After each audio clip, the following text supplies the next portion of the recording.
Kuzangpo, a very warm welcome to Bhutan This Week, our weekly news magazine program with me, 𝗕𝗵𝘂𝘁𝗁. Our top stories this week. His Majesty the King grants the GMC Law No. 1 of 2024 at 𝗕𝗵𝗂𝘁𝗁.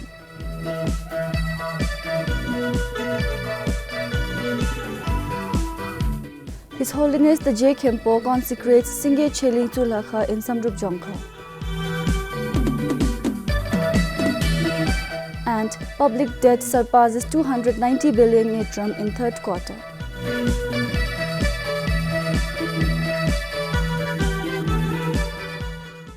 His Majesty the King, as the Executive Chairperson of the Galifu Mindfulness City Board, granted the GMC Law No. 1 of 2024 at the 𝗪𝗂𝗪 of 𝗕𝗵𝗂𝘁 on 26th December.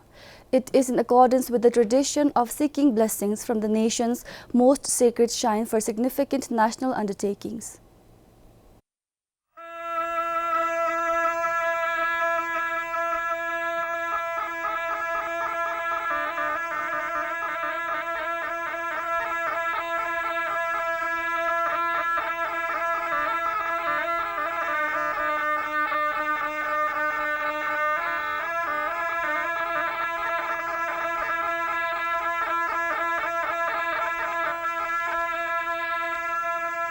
GMC Law No. 1 of 2024, or the Application of Laws Act 2024, builds on the GMC Royal Charter granted on 10th of February 2024. This landmark legislation provides the governance framework for the special administrative region, reinforcing its autonomy and capacity to drive economic development.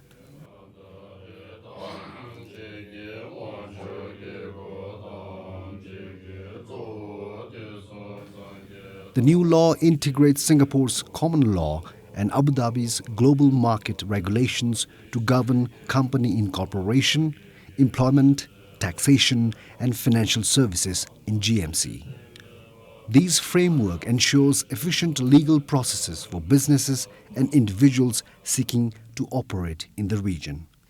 The Prime Minister, Chief Justice, Chairperson of the Anti-Corruption Commission, and Auditor General were present at the ceremony, along with GMC Governor Dato Lote Sirring, GMC Board Member Dato Arun Kapoor, GIDC CEO Ujjwal Dahal, and other GMC officials.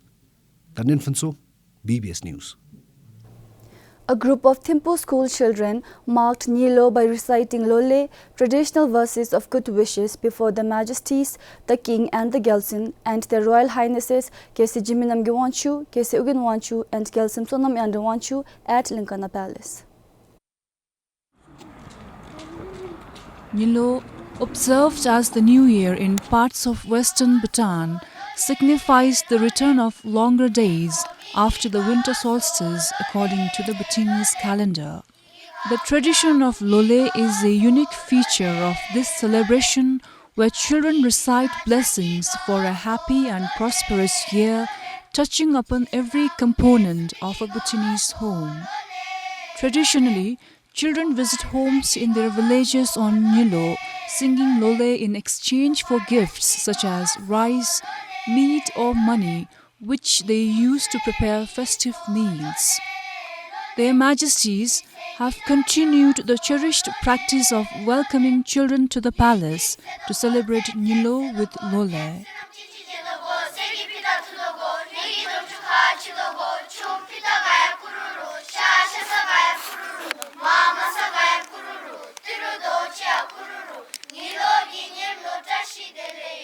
Phuket for BBS News.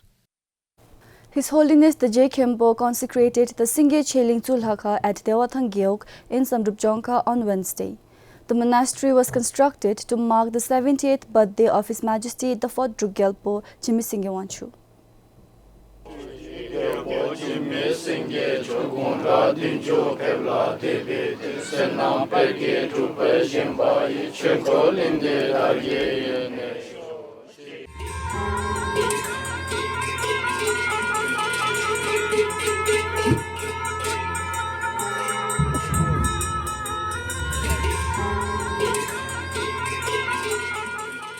With 𝗕𝗵𝗂𝗁 as the main relic, the 𝗕𝗵𝗂𝘁_ＨI is now a sacred site for daily prayers and rituals for people of 𝗕𝗵𝗂𝗁. The monastery was built in 𝗕𝗫𝗫 village after 3 villagers offered land to His Holiness the 𝗕𝗵𝗂𝗁. We did not sell our land after His Holiness expressed the wish to build a temple here. We gladly offered our land.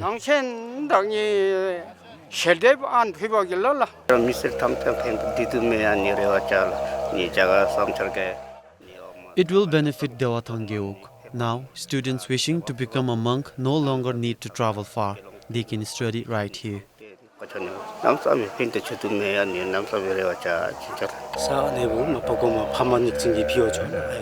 My parents offered the land. Though they are no longer with us, I am grateful for their decision as it will now benefit the community. It will serve as a branch school of the 𝗕𝗵𝗂𝗁 𝗪𝗲𝗲. In every Dratsang, we aim to establish a branch school. This monastery will serve as a branch school for the 𝗪𝗲𝗲. The villagers now have a proper place to offer their prayers.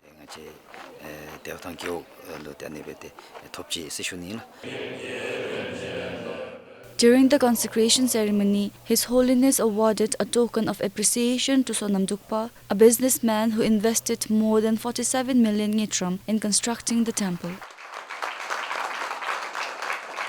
As His Holiness the 𝗕𝗵𝗂𝗁 administers a blessing, the villagers here pray for lasting benefits of the monastery to the community. For Kilonchi in 𝗕𝗵𝗂𝗁, Tikilhazom for PBS News. Prime Minister 𝗕𝗵𝗂𝗂𝗁 said that the government should adopt a corporate CEO's mindset, building on His Majesty the King's National Day address, which called for converging into one country, one system, following the establishment of 𝗕𝗵𝗂 Mindfulness City. Talking to the media during the Meet the Press last week, the Prime Minister added that this approach, mirroring the operations of a private sector corporation, would start with the Cabinet Secretariat and the Prime Minister's office. Prime Minister 𝗕𝗵𝗂𝗂𝗫 said that the government must adopt results-oriented approach of private entities to realize the opportunities presented by the 𝗕𝗵𝗂 Mindfulness City. Private sector ki corporations nalu la kate pe begobina bedoina. We are looking at how the private sector and corporations are doing result-oriented work, how they identify their outcomes, and how they work quickly towards achieving those outcomes. That is how we will approach our tasks.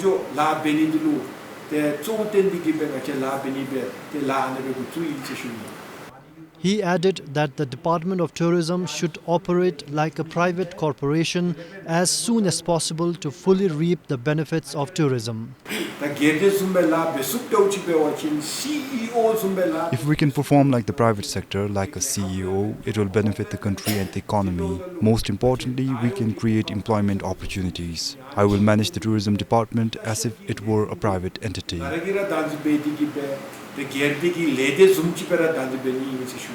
Meanwhile, at a recent executive forum of the Royal Civil Service Commission, the Prime Minister asked Zondas to bring forward initiatives to transform their districts into entrepreneurial districts. He said that he would support the initiatives. We will start with a trial to see how it goes. Depending on the results, we will roll it out to all districts to function like private sector corporations.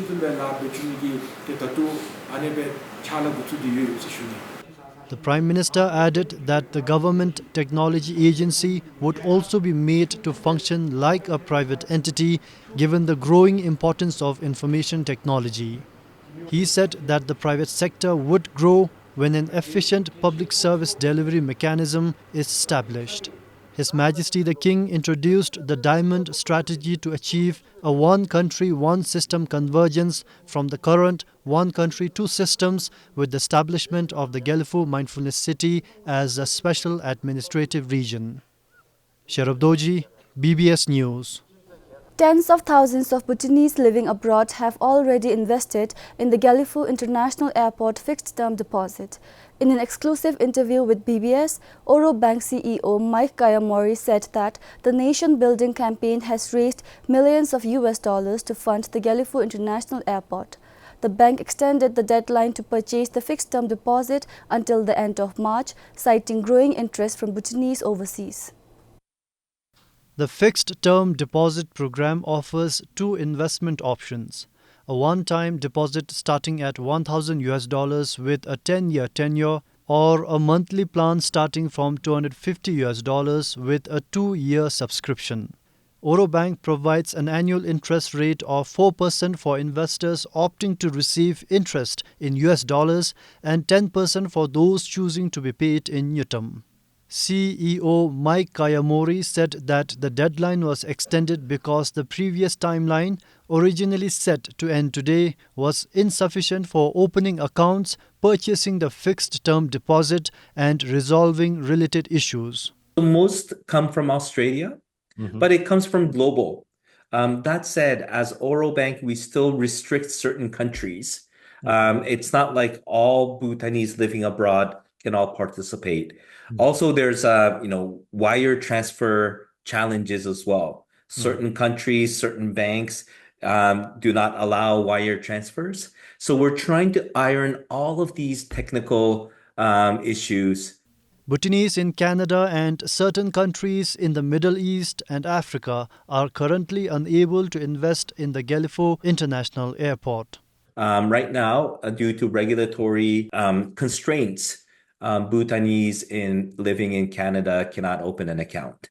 But we are working with our compliance team to make sure that they can sign up. Similarly, in certain countries like Africa, it's very difficult to open an account or make that international wire. According to the CEO, the bank is collaborating with third-party remittance partners in addition to SWIFT to lower international transfer charges within the next 3 months. The bank, in partnership with the GMC, is exploring measures to reduce international transfer fees to ensure that those interested in investing are not discouraged by high charges. The sending bank, the intermediary bank, the correspondent bank, they all take a small fee. And from our perspective, and also from GMC's perspective, we don't want this fee to be something that's prohibitive. So we are in discussion if this is something we can subsidize, or there's ways we can make it simpler and easier and alleviate the headache of that. But hopefully, we can make an announcement soon on this, but there's nothing official yet. He added that Oro Bank will not charge any fees. During the National Day celebrations, His Majesty said that the 𝗕𝗵𝘂 International Airport is vital for the success of the GMC as a business hub and serves as a critical lifeline for Bhutan's national security. Construction of the airport will commence next year and is scheduled for completion by the end of 2029. All subscribers of the fixed-term deposit program will receive a certificate of appreciation and recognition at the new 𝗕𝗵𝘂 Airport Terminal. 𝗕𝗵𝗂𝗁𝗕, BBS News. The Thimphu District Court's criminal bench has sentenced 39-year-old 𝗕𝗵𝗶𝘀𝘁, the founder of 𝗕𝗵𝗂𝗶 Foundation, to nearly 15 years in prison for the voluntary manslaughter of 24-year-old 𝗕𝗵𝗂𝗫𝘁. The incident occurred in August last year, and the judgment was passed last week. Although the Office of the Attorney General initially charged him with murder, the prosecution could not prove it due to insufficient evidence. The court based its judgment on circumstantial evidence, including motive, events leading to the incident, post-incident behavior, and forensic findings, imposed the maximum sentence for voluntary manslaughter: 14 years, 11 months, and 29 days of imprisonment. Additionally, the court ordered 𝗕𝗵𝗂𝗁𝗶 to pay around 500,000 items for funeral expenses incurred by the victim's family in accordance with the Penal Code of Bhutan. He must settle the amount within the next month.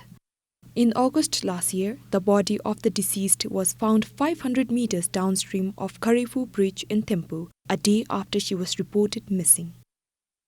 The police suspected foul play when the body was discovered with several bruises. Police arrested 𝗕𝗵𝗂𝘁𝘶 after finding out that he was the last person the deceased spoke to over phone before her disappearance. During police interrogation, he confessed to strangling the victim following an argument but claimed she later jumped off the bridge. The two were reportedly in a relationship.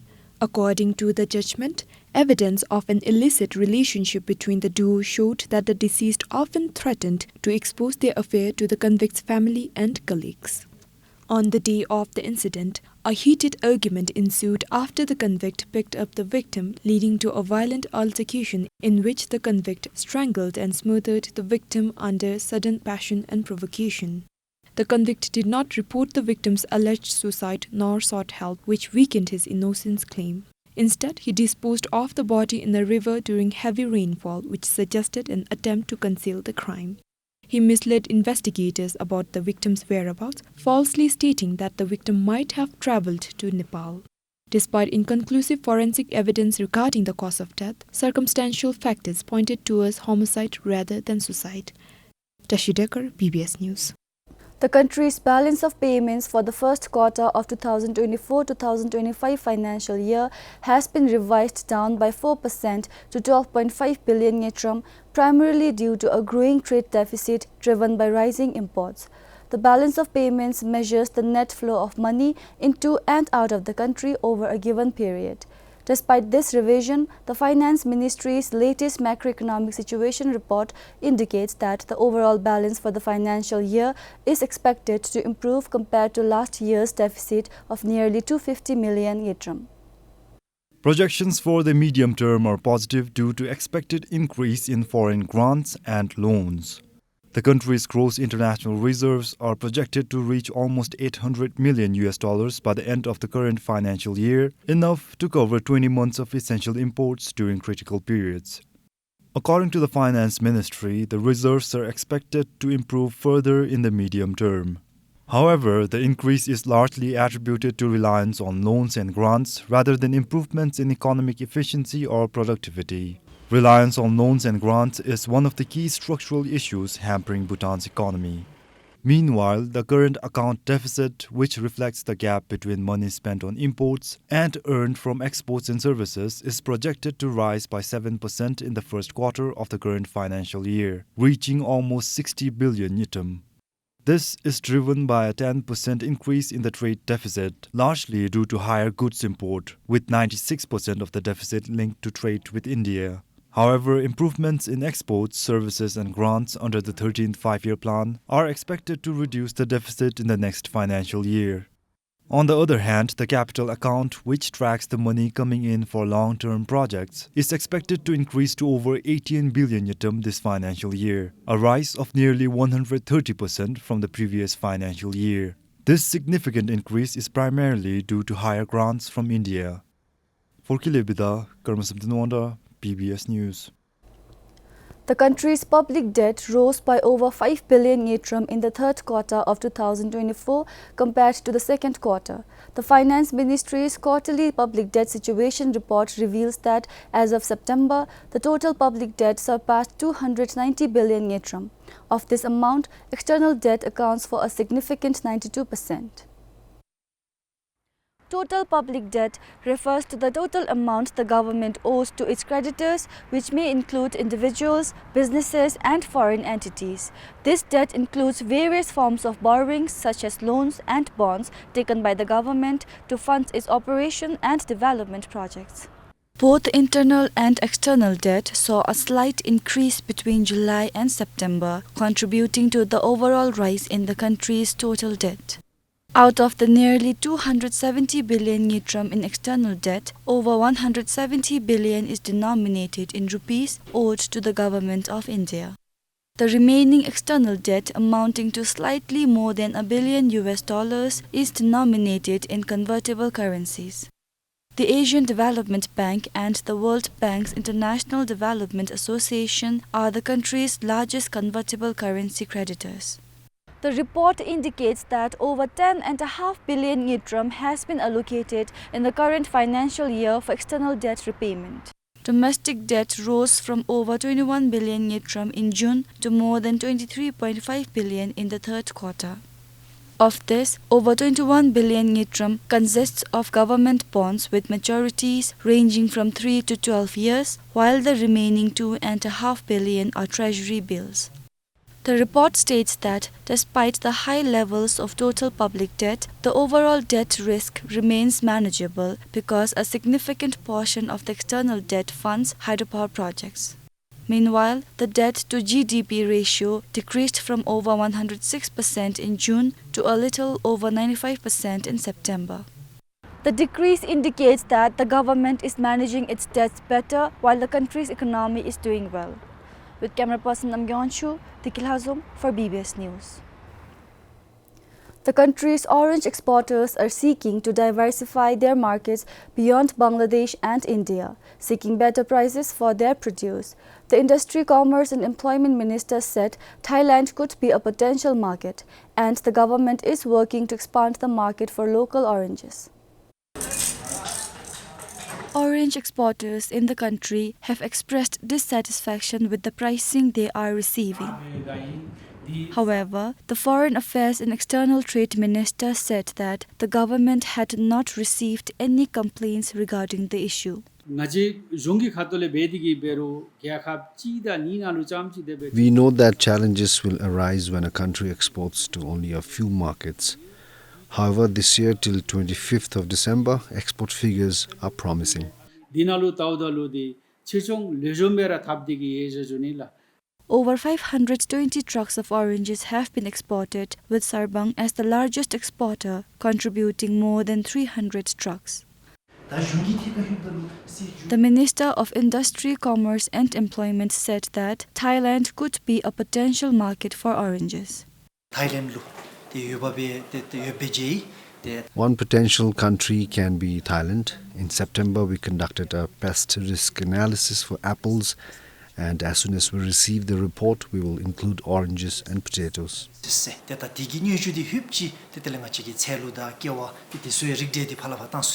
He added that Bhutan is unable to compete with India and Nepal. The minister also mentioned exploring opportunities in Singapore, but since it imports large quantities of high-quality, competitively priced oranges from China, Singapore was not a viable option. Orange cultivation is spread across 19 districts, with Samtsi, Chukha, Dagana, 𝗪𝗏 and 𝗪𝗏𝗀 being the major producers. As the government works to expand market opportunities, orange exporters hope to secure better prices and reduce dependence on limited markets. 𝗕𝗵𝗂𝘁 for BBS News. That is all we have for this week. Thank you for joining us.